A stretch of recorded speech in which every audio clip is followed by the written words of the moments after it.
बहादुर थापा चक्र से सम्मानित इनको फोटो में पुष्पमाला अर्पित करेगा कार्यक्रम आगे बढ़ाने लगी मैंने सातवीं जिला निरंतर गढ़ के पुष्पमाला चढ़ा है कार्यक्रम।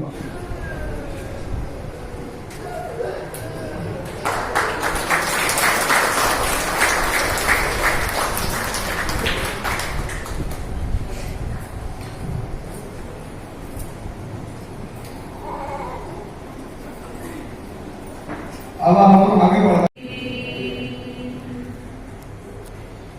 सर्वप्रथम परम सत्ताराय नमन वंदन करते प्रातः स्मरणीय परम वंदनीय आम्ही सगळे कुलात पूजा पुरुषोत्तम परम पूज्य गुरुवर रहे योग को प्रणेता परम पूज्य स्वामी जी महाराज आयुर्वेद को योग को प्रणेता परम श्रद्धेय आचार्य श्री महाराज गुरुवर लाई फूले संसारा काळा कोमा खामा काळे संसारा झुलकिंचा है छाया वस्तु मन सारा काळा कोमा खामा काळे संसारा मिले लगाऊं फूल को आँखा फूले संसारा काळा को आँखा काळे संसारा चित्त शुद्ध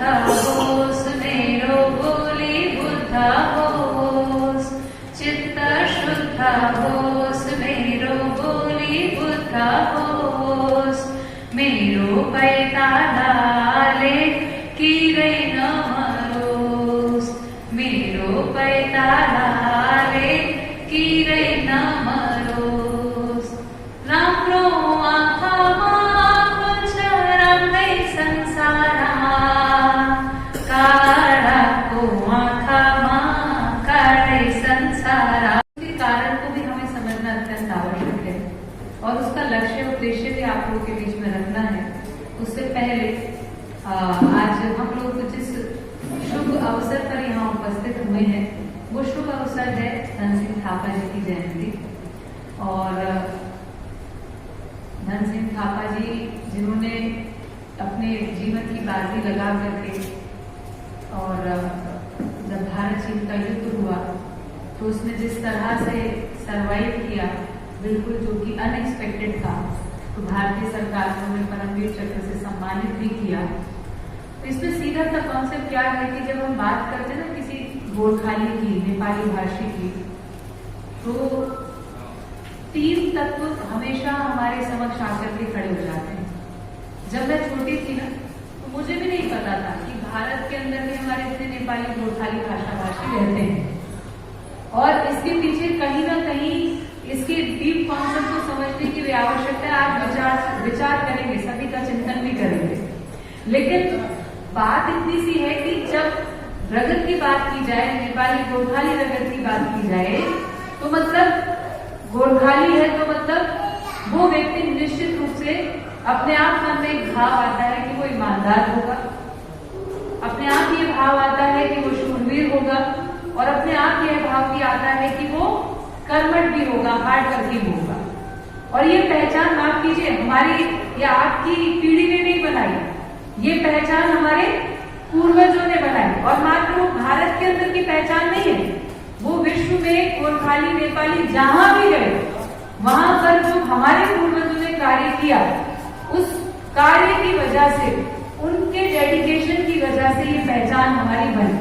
इसीलिए किसी भी सभ्यता के लिए, किसी भी समाज के लिए, किसी भी संस्कृति के लिए सबसे महत्वपूर्ण पक्ष होता है हमारा इतिहास, हमारे पूर्वज कौन रहे। और जब हम भारत की बात करते हैं तो ये तो ऋषियों का देश है, तपस्वियों का देश है। और ऋषि और तपस्वी के देश की बात की जाए तो क्या आज समझे हम, ऐसा तो नहीं था मात्र कि कुछ लोग हुए और उन्होंने पहाड़ों में जाकर के तपस्या की, जप किया और चले गए, ऐसा नहीं है। ऋषियों का अर्थ होता है वो लोग जिन्होंने अपने ज्ञान के आधार पर दुनिया के उन्नति में अपना बड़ा सहयोग दिया। और वो ज्ञान आध्यात्मिकता के आधार के साथ में होता है तो उनको ऋषि कहा जाता है। भौतिक ज्ञान भी आवश्यक है। देखो, जो अपनी सनातन संस्कृति की अपन बात करते हैं, जो वैदिक संस्कृति की बात करते हैं, ये वो संस्कृति है जिसने दुनिया को बैलेंस दिया, भौतिकतावाद का और आध्यात्मवाद का। अब ऐसा भी नहीं है कि मेरा आपका भौतिकतावाद से काम चल जाए है। तो आज अमेरिका के अंदर करीबन 5 में से 3 युवा ऐसे हैं जो विशेष रूप से कहा जाए तो ऐसे लेवल पे एंजाइटी के और डिप्रेशन के शिकार हैं कि आत्महत्या करने को तैयार बैठे हैं, जबकि उन्हें बेरोजगारी भत्ता भी मिलता है, जबकि वो देश एक समृद्ध देश है, जबकि वहां डेवलपमेंट होना आसान है, परंतु फिर भी मन में अशांति इतनी बढ़ चुकी है कि वो मरने के लिए तैयार बैठे हुए। क्यों? क्योंकि वहां पर उनके अंदर वो सांस्कृतिक विरासत नहीं है जो हमें हमारे पूर्वजों से प्राप्त हुई है। हमने संघर्ष करना सीखा है, हमने जीवन के मार्मिक तत्वों को समझा है। यही है अपनी वैदिक सनातन संस्कृति जो कहती है कि भौतिकता के साथ साथ हमको जीवन में आध्यात्मिकता भी चाहिए। और इसीलिए इस देश को महान क्यों कहा गया? क्योंकि ऋषियों का देश रहा, ऋषियों ने भी अपने जीवन में उस बैलेंस को बनाया। अब देखो, ये तो हमारे लिए बड़े कष्ट की बात है कि हम लोग को पढ़ाया भी जाता है। क्या पढ़ाया जाता है? एक डार्विन की थ्योरी पढ़ाई जाती है कि हमारे पूर्वज बंदर थे। पढ़ाया जाता है कि नहीं पढ़ाया जाता है? बच्चों को पढ़ाते, बंदर थे, आदिवासी थे, फिर विकसित हुए, फिर विकसित हुए, विकसित होते होते यहाँ तक पहुंचे। परंतु आप एक बात बताइए, ये कैसे संभव हो सकता है? आज से 3-3, 4-4 हजार वर्ष पुराने के जब हम मंदिरों को देखते हैं, आप में से भी लोग कुछ गए होंगे, चाहे वो आप द्वारका के मंदिर को देख लीजिए, चाहे वो आप जो है सोमनाथ के मंदिर को देख लीजिए, चाहे आप और साउथ में जाकर के बालाजी का मंदिर हो, या रामेश्वरम जाए, 2-2, 3-3 हजार वर्ष पुराने मंदिरों को देख करके भी ये समझ में आता है कि इनको बनाने वाला कोई तो इंजीनियर रहा होगा। वहां की ज्योमेट्री देख करके सिमेट्री इतनी उनकी मिलती है कि आज भी लोग इंजीनियरिंग करके भी इतने अच्छे विकास नहीं कर पाए, इतने अच्छे मंदिर या इतने अच्छे स्थान नहीं बना पाए, जितनी सुंदर नक्काशी, जितनी सुंदर व्यवस्था हमें उन मंदिरों की देखने को मिलती है। तो ये तो तत्व समझ में आना चाहिए ना कि ये तो कोई बंदर नहीं बना सकता। कहीं ना कहीं ये भी समझना होगा कि जिन वेदों की हम बात करते हैं, जिन शास्त्रों और उपनिषदों की बात करते हैं, आज हमें उनसे दूर कर दिया गया। ये कह करके कि भाई ये तो संस्कृत में लिखे हुए और शास्त्र मतलब कुछ ऐसा जो कि सिर्फ आध्यात्मिकता से संबंधित है। परंतु इन्हीं शास्त्रों को देखो पढ़ करके आज जो हम लोग को पतंजलि देखने को मिलता है, परंतु मुझे स्वामी जी आचार्य श्री महाराज ने शास्त्रों की पढ़ाई की है, इन्हीं शास्त्रों के अंदर विज्ञान भी है। अब ऋग्वेद की बात की जाए तो ऋग्वेद का आधार ही विज्ञान है।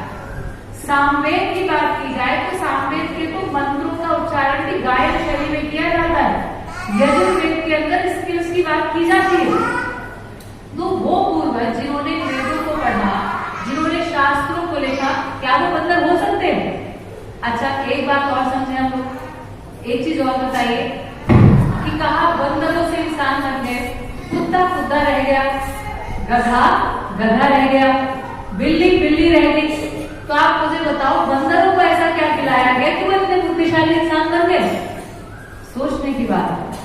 तो हमें क्या समझने की जरूरत है कि हमारे पूर्वज बंदर नहीं, हम श्री राम श्री कृष्ण जैसे महापुरुषों की संतानें हैं। पहले तो ये गौरव आना चाहिए ना अपने मन के अंदर। अपने पूर्वजों का गौरव जहां छूटा, अपनी भाषा का गौरव जहां छूटा, वो संस्कृति सदा नष्ट हो।